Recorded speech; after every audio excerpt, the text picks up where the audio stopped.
The November wind howled outside the Whitaker mansion, rattling the windows as James drove back from the hospital, his knuckles white on the steering wheel. The city lights blurred past, a kaleidoscope of color against the dark, but his mind was locked on Emily's pale face and the daughter waiting at home. Lily. His daughter. The words felt foreign, heavy, like they belonged to someone else's life. He'd spent 2 decades building walls brick by brick, deal by deal, until nothing could touch him. Now, in less than 48 hours, a 9-year-old girl and a ghost from his past had torn them down. He pulled into the driveway, the mansion looming like a monument to his solitude. Inside, the warmth hit him first, then the sound of Lily's laughter, a sound so alien in this house it stopped him cold. He followed it to the kitchen, where Lily sat cross-legged on the floor, Duke sprawled beside her, his tail thumping. Mrs. Alvarez was at the counter, rolling dough, her face softer than James had ever seen it.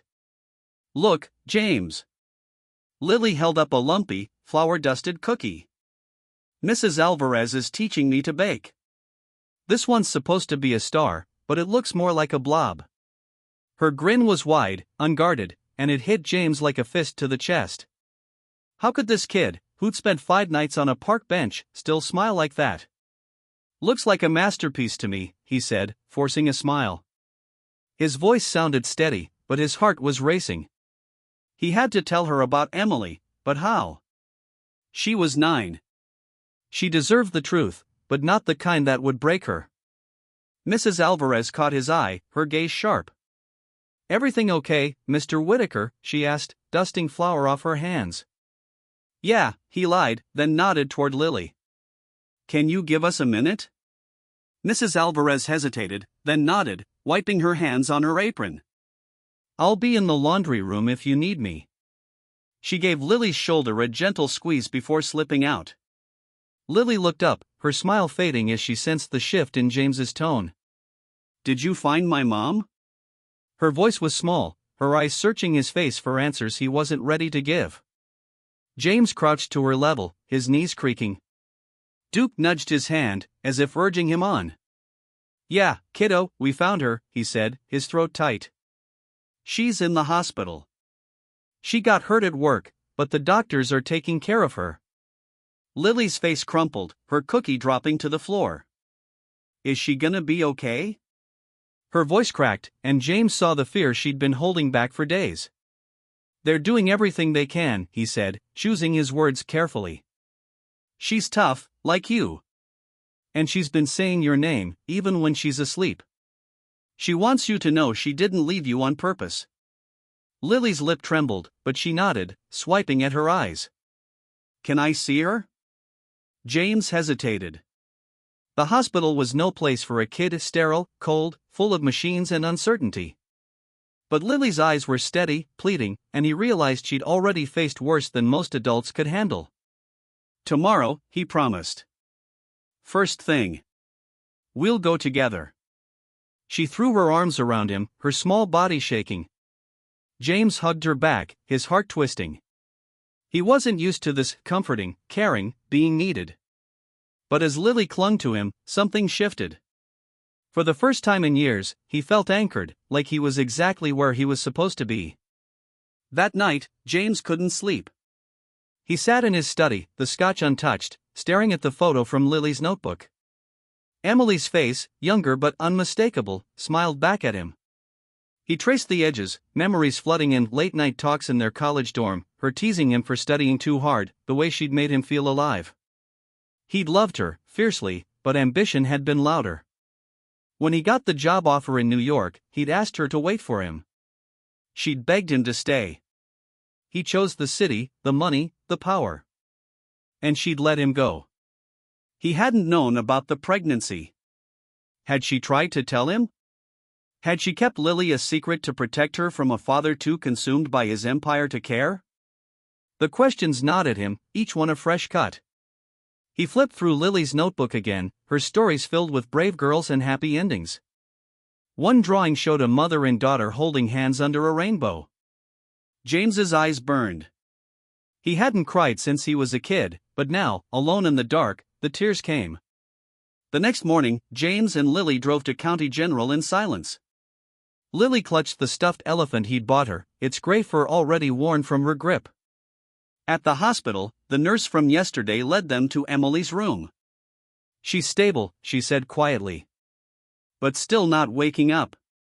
Lily froze in the doorway, her eyes locked on her mother. Emily looked fragile, hooked to monitors, her chest rising and falling with mechanical precision. James put a hand on Lily's shoulder. "It's okay," he said. "You can talk to her. She might hear you." Lily stepped forward, hesitant, then climbed onto the chair beside the bed. "Hi, Mom," she whispered, her voice trembling. "It's me. I'm okay. James is taking care of me. He's got a big dog named Duke, and he's kinda grumpy but really nice." She paused, her small hand resting on Emily's. "Please wake up. I miss you." James stood back, his chest tight. He wanted to fix this, to make Emily open her eyes, to give Lily her mother back. But all he could do was watch as Lily leaned her head against Emily's arm, humming a soft tune, a lullaby, maybe one Emily must have sung to her. The simplicity of it, the love in that small gesture, broke something in James. He turned away, blinking hard, and caught the nurse's sympathetic glance. Hours passed in the hospital room, Lily talking to her mom about school, Duke, even the cookies she'd made. James listened, marveling at her resilience. Around noon, Sarah Chen texted, *got more on Emily's accident. Meet me outside, *. James stepped into the hall, leaving Lily with the nurse. Sarah was waiting by the vending machines, her expression grim. "Meridian Construction cut corners," she said, handing him a folder. "That shelf that fell on Emily? It was improperly installed, no safety checks. The site manager knew but didn't report it to save costs." James's jaw tightened. Meridian was his company. He trusted his team to handle operations, but this was on him. "Who's the site manager?" "Greg Dalton. Been with Meridian 5 years. I've got emails showing he ignored safety complaints to meet deadlines." James's blood boiled. "He's fired. And I want a full investigation. Every site, every project. This stops now." Sarah nodded. "There's more. Emily wasn't insured. Off-the-books workers rarely are. Her medical bills are piling up." "I'll cover them," James said without hesitation. "All of them. And set up a trust for Lily, whatever happens." Sarah raised an eyebrow but didn't argue. "You're in deep, Whitaker." "Yeah," he said, glancing back toward Emily's room. "I am." Back inside, Lily was still at her mother's side, now reading from a hospital magazine, her voice steady despite the tears drying on her cheeks. James sat beside her, feeling useless but determined to stay. "You're doing great, kid," he said softly. Lily looked up, her eyes red but fierce. "She's gonna wake up, right?" James wanted to promise her the world, but he settled for the truth. "I hope so. And until she does, I'm here. You're not alone." That evening, back at the mansion, James found himself opening up to Lily over dinner. He told her about his college days, not about Emily, not yet, but about the kid he'd been, full of dreams before money took over. Lily listened, her chin resting on her hands, then said, "You sound like you were happier then." He blinked, startled. "Maybe I was." "Why'd you stop?" she asked, her bluntness cutting through his defenses. James didn't have an answer. Not a good one. Sometimes you make choices, and you don't realize what they cost until it's too late. Lily nodded, like she understood more than a 9-year-old should. "Mom says it's never too late to fix things." Her words stuck with him long after she went to bed. James sat in his study, the city skyline glittering beyond the windows, and made a decision. He called his lawyer, instructing him to draft changes to his will. Lily would be taken care of, no matter what. Then he emailed his board, announcing a temporary step back from daily operations to focus on personal priorities. The move would shock the industry, but James didn't care. For the first time in years, he felt free. Days turned into weeks. James and Lily fell into a rhythm: hospital visits, breakfast with Mrs. Alvarez, evenings with Duke. Lily started school again, catching up with help from a tutor James hired. She thrived, her laughter filling the mansion, but the shadow of Emily's condition hung over them. Doctors warned she might not wake up, or if she did, she might not be the same. James refused to give up, paying for experimental treatments, consulting specialists, anything to give her a chance. One frosty December morning, as snow dusted the city, James got a call from the hospital. "She's awake," the nurse said, her voice shaking with excitement. "Emily's awake." James grabbed Lily, and they raced to County General. Emily was sitting up, weak but alert, her eyes finding Lily instantly. "Baby," she whispered, tears streaming down her face as Lily flew into her arms. James stood back, his heart pounding. Emily's gaze met his, and for a moment, time collapsed. 20 years vanished, and it was just them, two kids in love, before life pulled them apart. "James," she said, her voice hoarse. "You found her." He nodded, unable to speak. Lily was sobbing, clinging to her mom, and Emily's arms tightened around her. "I'm so sorry," Emily said, her eyes never leaving James. "For everything." "Don't," he said, his voice rough.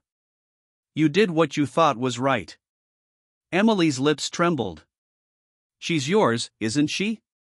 James nodded, the truth settling between them. "Yeah. She's ours." The reunion was bittersweet.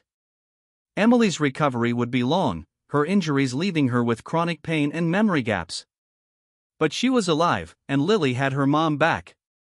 James offered to move them into the mansion's guesthouse, and after some hesitation, Emily agreed. "Just until I'm on my feet," she insisted, her pride still fierce.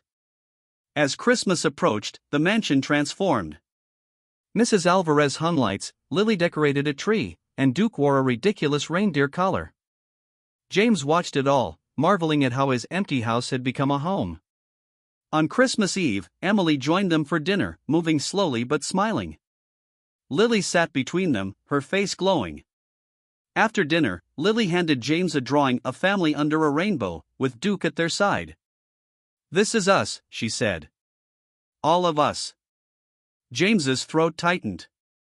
He looked at Emily, who nodded, her eyes soft. "Yeah, kid," he said, pulling Lily close. "This is us." Later, as snow fell outside, James stood by the window, Emily beside him. "I don't know what happens next," he admitted. "But I want to be part of her life. Yours too, if you'll let me." Emily studied him, her gaze steady. "We've got a lot to figure out. But I'd like that." They stood in silence, the weight of their past and the hope of their future settling around them.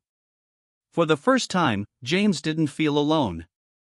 He had a family, not perfect, not what he'd imagined, but real. And as Lily's laughter echoed from the living room, he knew he'd fight for it, every single day.